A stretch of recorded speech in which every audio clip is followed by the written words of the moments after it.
Toland was a gambler. He was a real gambler. He wasn't afraid to try anything.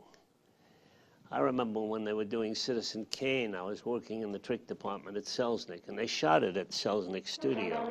Is that really your idea of how to run a newspaper? I don't know how to run a newspaper, Mr. Fetch. I just try everything I can think of. So working with Orson Welles, who was also a gambler, the two of them made a wonderful pair on that picture. Wonderful pair. Wouldn't you love to have known what films that Welles and Toland screened together and what they enjoyed? Obviously, how Welles had seen Toland's work and been impressed with it.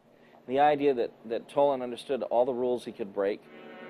No public man whom Kane himself did not... I mean, the film that opens up with a send-up of the March of Time newsreel, and I mean, it is done with such loving detail.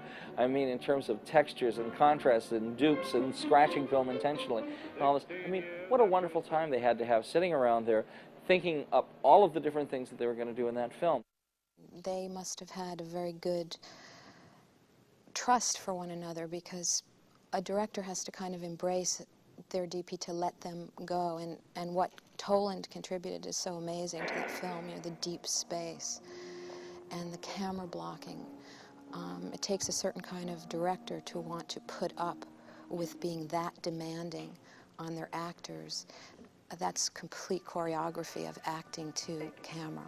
By having the deep focus, he was able to give Orson a lot more leeway in how he moved his actors and staged the scenes and freed him up. I think that was a tremendous contribution that Greg gave to the film. Be careful, Charles.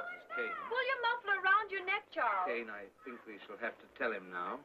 Yes. You know, we always have this problem with cinematography not being able to carry somebody in the foreground, sharpen and focusing somebody 20 feet back.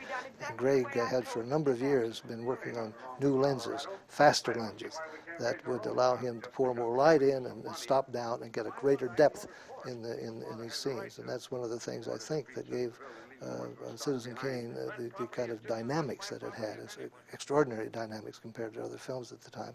In 1948, it played in one of the most popular cinema in Budapest exactly 1 week. And the government just pulled it right after that. The little screening room was packed because we heard Citizen Kane is going to be screened, and which was one of the major events, I think, at that time. And that was the first time I seen Citizen Kane, and I just couldn't believe the magnitude and the magic of filmmaking. And after a while, Citizen Kane was like a textbook for us.